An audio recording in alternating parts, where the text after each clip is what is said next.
Happy Wednesday, everybody. Today we are in the book of Lamentations, chapter 3, verse 22 through 24. Let's read that together. The steadfast love of the Lord never ceases. His mercies never come to an end. They are new every morning. Great is your faithfulness. The Lord is my portion, says my soul. Therefore, I will hope in him. These verses are very beautiful. They remind me of scriptures we would read in the book of Psalms, these beautiful songs that King David wrote of praise to God. But what makes these verses even more beautiful to me is where we find them. We don't find them in Psalms. We find them right smack dab in the middle of the book of Lamentations, which, as its name suggests, is a book of lament. The city of Jerusalem has just been destroyed by Babylon, and the prophet Jeremiah is writing this book and expressing his grief, the loss that has just taken place, devastation, hopelessness. I mean, you name a negative emotion, you can probably find it in Lamentations. We just experienced a new year. Yes, January 1st, 2021. Woohoo! A couple days leading up to New Year's Eve and New Year's Eve, the overall feel that I got from a lot of people was like a magic wand would be waved when the clock struck midnight, and 2020 would be a distant memory, almost as if it never happened.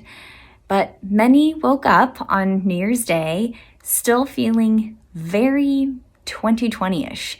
I bet a lot of us could actually relate with Jeremiah and his grief. Many of us, our circumstances have not changed. They're the exact same now that they were last year. Maybe that's, circumstantial, or maybe it's in our spirits or in our minds. The weight of that year is still very much with us. Before Jeremiah pens the beautiful verses 22 through 24, he writes in verse 21 something that I want us to take a look at today. He says, "But this I call to mind, and therefore I have hope." What does he call to mind? Verses 22, 23, and 24. The steadfast love of the Lord, his never-ending mercies, his great faithfulness. He recalls them, and then he has hope. Today, what I'd like for us to do is I want us to remember a time we saw the faithfulness of God in our lives. Maybe it was 2 weeks ago, maybe it was 2 years ago. Whenever it was, I want us to think of it now. Put it in our brains. Remember what the voice of God sounded like. Remember what it was like to see the obvious fingerprints of the God of the universe in our lives. As we recall that, let's allow hope to be stirred up in us.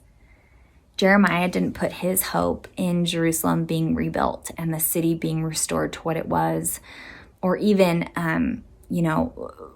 personal loss being restored. He didn't put his hope in any of that. He put his hope in God and the characteristics of God. We also cannot put our hope in circumstantial exterior things.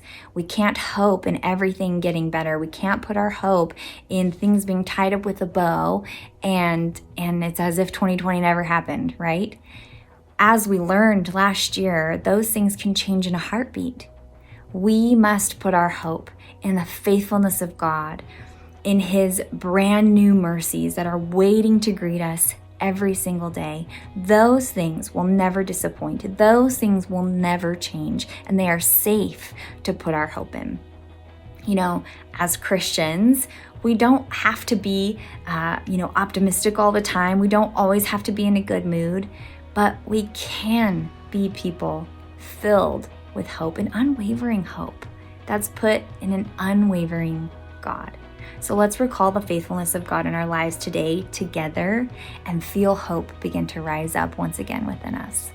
That's all I've got for you today. Until next time, we'll see you later.